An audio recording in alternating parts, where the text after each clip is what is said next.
rolling hills of central Kenya, in the early 1910s, a Gikuyu boy was born into a world of turmoil and change. His name was Wachira, a name that means born during troubled times in his native tongue. Little did he know that his journey through life would be fraught with challenges and struggles unlike any faced by his ancestors. Wachira was born into a proud and ancient culture, the Gikuyu people, who had lived in harmony with the land for centuries. They were a people deeply connected to the earth, with rich traditions and a strong sense of community. But all of this was about to change. The British had arrived in Kenya, bringing with them a new way of life and a new religion. They saw the Gikuyu way of life as primitive and backward, and they were determined to civilize the native population. They built schools and churches, and they began to impose their laws and customs on the Gikuyu people.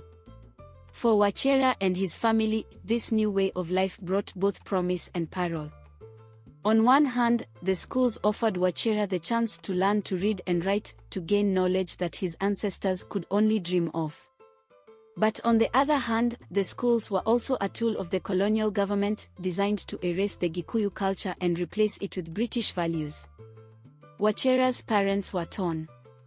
They wanted their son to succeed in this new world, to be able to navigate the changing landscape of their homeland. But they also feared that he would lose touch with his roots, that he would become a stranger in his own land. As Wachira grew, he felt the pull of both worlds. He excelled in school, impressing his teachers with his intelligence and his thirst for knowledge. But he also spent hours with his grandparents, listening to their stories of the old ways, of a time when the land was free and the people lived in harmony with nature. One day, when Wachira was still a young boy, tragedy struck.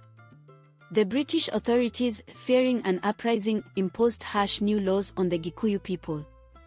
They confiscated land, arrested leaders, and banned traditional practices. Wachira's family was torn apart, their land taken from them, their way of life shattered. But Wachira was not defeated. He had inherited the spirit of his ancestors, the spirit of resilience and determination. He vowed to fight for his people, to preserve their culture and their way of life. He became a leader in the growing resistance movement, organizing protests and speaking out against the injustices of the colonial regime. As Wachira grew into a man, his fame spread throughout the land. He became a symbol of hope for the Gikuyu people, a reminder of their proud heritage and their determination to survive. And though the road ahead was long and difficult, Wachira knew that as long as he had the spirit of his ancestors guiding him, he would never be alone. As Wachira grew older, his determination to fight for his people only intensified. He joined the Kikuyu Association, a grassroots organization formed to address the injustices faced by the Gikuyu people under colonial rule. Here, he met other passionate leaders who shared his vision of reclaiming their land and preserving their culture. Together with these fellow leaders, Wachira tirelessly pursued legal avenues to stop the theft of his people's land. They filed petitions, lobbied colonial officials, and sought justice through the courts. But time and time again, they were met with indifference, corruption, and outright hostility from the colonial authorities. Despite the setbacks, Wachira refused to give up. He knew that the legal system was stacked against his people, but he also believed in the power of truth and justice. However, his unwavering commitment to the cause would soon land him in trouble. In a bold move, Wachira and his comrades organized a peaceful protest against the forced eviction of Gikuyu families from their ancestral land. They marched to the colonial administration offices, demanding to be heard and calling for an end to the injustice. But instead of listening to their grievances, the authorities responded with violence. Wachira and his fellow protesters were arrested and thrown into jail, charged with sedition and inciting public unrest. It was a devastating blow, but even behind bars, Wachira remained undaunted. He continued to inspire his fellow inmates, rallying them to the cause and refusing to be silenced.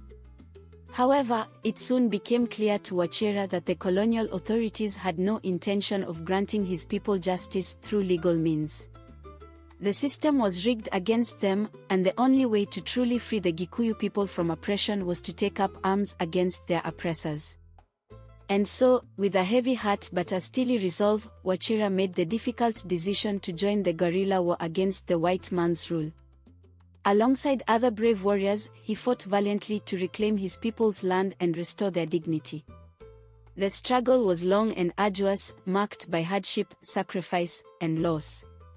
But Wachira never wavered in his commitment to the cause.